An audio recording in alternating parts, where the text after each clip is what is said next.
안녕하세요. 진성훈 목사입니다. 오늘 본문 말씀 시편 144편 1절에서 15절의 말씀을 중심으로 여호와는 나의 구원이시오 라고 하는 제목의 하나님 말씀 나누도록 하겠습니다. 오늘 본문 말씀 시편 144편은 사무엘하 10장의 내용을 배경으로 하고 있는데, 이제 다윗이 왕이 되어서 아람과 암몬의 연합군과 너무나 중요한 전쟁을 치르기 전에 불렀던 노래가 바로 오늘 본문 말씀 시편 144편입니다. 여러분, 이 전쟁이 굉장히 중요했던 것은 일찍이 하나님께서 약속의 땅인 가나안 땅의 경계를 정해주셨는데, 바로 이 전쟁이 가나안 동편의 경계를 확정짓는 그러한 전쟁이었기 때문입니다. 그런데 오늘 다윗은 이렇게 중요한 전쟁을 치르기 직전에 전쟁에서의 승리를 목적으로 노래를 부르는 것이 아니라, 전쟁이라고 하는 상황에 사로잡히는 자신의 마음이 그 상황에서 빠져나와 하나님의 임재 아래 거하기 위해서 노래를 부르는 것입니다. 그는 1절에 이렇게 노래하기 시작합니다. 나의 반석이신 여호와를 찬송하리로다. 그가 내 손을 가르쳐 싸우게 하시며 손가락을 가르쳐 전쟁하게 하시는도다. 이렇게 오늘 다윗은 이 전쟁에 대해서 이야기할 때에 하나님께서 자신의 손과 자신의 손가락을 통로 삼아서 전쟁에서 싸우게 하실 것이다 라고 노래하고 있는 것입니다. 우리는 누가복음 11장을 보게 되면 우리 주님께서 말 못하는 자에게서 귀신을 쫓아내실 때에 사람들은 이를 두고 예수님께서 귀신의 왕 바알셉을 힘입어 귀신을 쫓아낸다라고 말했습니다. 그때 우리 주님께서는 그들에게 이렇게 말씀하셨습니다. 그러나 내가 만일 하나님의 손을 힘입어 귀신을 쫓아낸다면 하나님의 나라가 이미 너희에게 임하였느니라. 우리 주님께서 이렇게 말씀하셨습니다. 이처럼 오늘 다윗도 이와 같은 의미에서 내 손을 가르쳐 싸우게 하시며 손가락을 가르쳐 전쟁하게 하시는도다, 이렇게 표현하고 있는 것입니다. 예수님께서 하나님의 손을 힘입어 귀신을 쫓아내셨다라고 하는 것은 곧 영이신 하나님의 의로움이 이 3차원의 세계로 전달되기 위해서는 통로가 필요한데, 우리 주님께서 하나님의 의로움을 전달하는 통로인 의의 병기가 되셨다라고 하는 것입니다.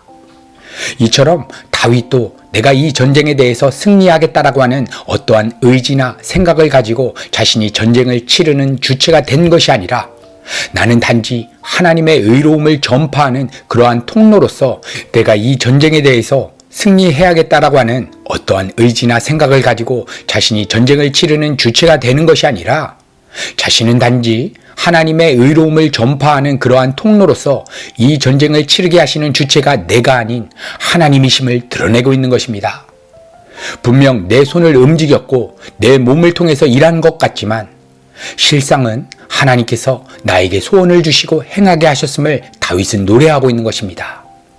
그리고 이어서 그는 2절에 이렇게 선포합니다. 여호와는 나의 사랑이시요 나의 요새이시요 나의 산성이시요 나를 건지시는 이시요 나의 방패이시니 내가 그에게 피하였고 그가 내 백성을 내게 복종하게 하셨나이다.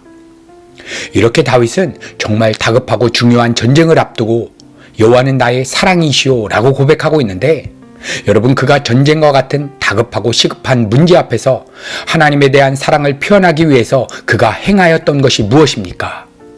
그것은 그가 전쟁에서 승리하기 위한 전술이나 어떠한 능력을 달라고 강구했던 것이 아니라, 전쟁과 같이 너무나 자신의 마음이 사로잡힐 만한 상황으로부터 자신의 마음이 빠져나와 하나님의 임재 아래 거하기 위해서 하나님의 도우심을 구한 것입니다. 그래서 그는 하나님은 나의 요새시요 나의 산성이시요 나를 건지시는 이시요 나의 방패이시니 내가 그에게 피하였고 라고 고백하고 있는 것입니다. 여러분, 다윗은 자신 안에 거하는 죄의 본성을 너무나 잘 알고 있습니다. 지금 다윗은 전쟁을 치러야 하는 입장에서 이제 점점 더 전쟁과 같은 문제에 자신의 마음이 빨려 들어가겠다는 것을 그는 알고 있었던 것입니다. 이 전쟁의 문제를 하나님께서 허락해 주신 이유는 전쟁의 승리를 목적으로 싸우라는 것이 아니라, 이 전쟁의 주관자는 하나님이시니 혹여나 전쟁에서 패하게 하시든 승리하게 하시든 다윗의 마음은 이 전쟁과 같은 다급한 문제에 지배당하지 않고 오직 하나님의 임재 아래 거하기 위해서 하나님께로 피난 가는 것이 하나님을 사랑하는 것이고 바로 이 하나님 사랑을 표현할 수 있는 기회로서 하나님께서 이 전쟁과 같은 상황을 자신에게 허락해 주셨다는 것을 그는 깨닫게 된 것입니다. 여러분, 이렇게 전쟁과 같은 우리의 인생 가운데 주어지는 다급한 인생 문제 앞에서 우리의 마음이 하나님께 피난 가는 것이 곧 하나님을 사랑하는 것입니다. 여러분, 이때 일어나는 놀라운 일은 무엇입니까?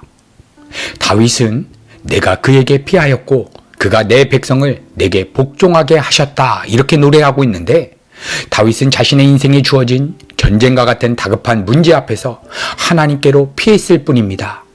그런데 그 사이에 하나님께서는 목동이었던 다윗을 한 나라의 왕으로 세우셨습니다. 그렇게 다윗은 오직 하나님만을 자신의 기쁨과 만족의 근원으로 모시는 것을 목적으로 살아가는데, 이 세상 일들이 자신의 생각과 마음을 지배하는 왕의 자리를 빼앗으려고 하기 때문에 그는 하나님께 피난가기 위해서 하나님의 도우심을 간절히 구했던 것입니다. 그리고 다윗은 왕이 되어서도 법궤를 모시고 성전을 건축하기 위해 노력했습니다. 왜냐하면 성막의 상번제를 통해서 이 세상에서 일어나는 여러 가지 환경들과 상황들에 사로잡히는 자신의 죄악된 마음이 상번제에서 죽었음을 고백함으로써 하나님께 피하는 것이 그의 인생의 평생 과제였기 때문입니다. 그런데 그동안 하나님께서는 온 백성이 다윗에게 복종하게 하는 역사를 이루신 것입니다. 그래서 오늘 다윗은 이렇게 너무나 중요한 전쟁을 앞두고 하나님께 피난 가는 것을 목적으로 이 전쟁이 자신의 삶에 주어졌음을 마음에 새기고 있는 것입니다. 그리고 이어서 그는 3절에 이렇게 노래합니다. 여호와여, 사람이 무엇이기에 주께서 그를 알아주시며 인생이 무엇이기에 그를 생각하시나이까. 여러분, 지금 다윗은 내가 도대체 뭐라고 이렇게 광대하고 크신 창조주 되시는 하나님께서 내게 임하셔서 나를 알아주시고 내 인생이 무엇이기에 나를 생각하셔서 그렇게 놀라운 하나님의 뜻을 나를 통해서 행하십니까? 이렇게 노래하고 있는 것입니다. 그리고 이어서 그는 4절에 이렇게 고백합니다. 사람은 헛것 같고 그의 날은 지나가는 그림자 같으니이다. 여러분, 헛것이라고 하는 것은 한 번 쉬면 끝나는 숨과 같다라고 하는 의미입니다. 그러니까 하나님께서 내 인격을 잡으셔서 내 안으로 하나님의 숨, 즉 성령의 바람이 자신 안에 들락거리지 않는 한 자신의 존재는 헛것이며 실체가 없는 존재라고 고백하고 있는 것입니다. 그래서 그는 5절에 이렇게 간구하며 노래하는 것입니다. 여호와여, 주의 하늘을 들이우고 강림하시며 산들에 접촉하사 연기를 내게 하소서.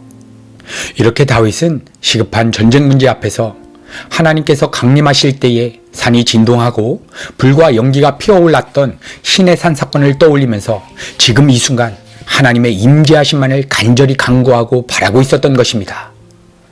여러분, 그러므로 우리의 삶에 하나님의 임재하심이 없다면 아무리 이 세상에서 성공한 것처럼 보여지는 인생일지라도 그 삶의 실체는 헛것이라는 것입니다. 여러분, 그러면 우리가 전쟁과 같이 다급한 인생 문제들 속에서도 우리의 마음이 하나님의 임재 아래 들어가 내 안에 소원을 두시고 행하게 하시는 하나님의 의의 병기로 쓰임받기 위한 유일한 길은 무엇이겠습니까? 그것은 우리 주님의 십자가에 우리의 마음을 연합하여 하나님 이외에 다른 대상으로 내가 기쁨과 만족과 안정을 추구하려고 하는 마음 자체에 대해서 포기하고 오직 하나님 한 분만을 갈망하는 것입니다. 그래서 성령 하나님의 도우심을 구하여 하나님, 이 세상에 사로잡히는 내 마음이 지금 현재적으로 죽었음을 하나님 경험케 하여 주시옵소서, 이렇게 우리가 기도하는 것입니다. 오늘도 우리의 삶에 주어지는 전쟁과 같이 다급한 인생 문제들 앞에서도 우리의 마음이 하나님의 임재 아래 거하기 위해서 주님의 십자가에 우리의 마음을 연합하고 성령 하나님의 도우심을 간절히 간구하시기로 결단하시는 우리 사랑하는 성도님들의 모든 삶의 영역 가운데 우리 안에 소원을 두시고 행하게 하시는 하나님의 놀라운 은혜를 경험하게 되기를 우리 구주 예수 그리스도의 이름으로 간절히 축복합니다.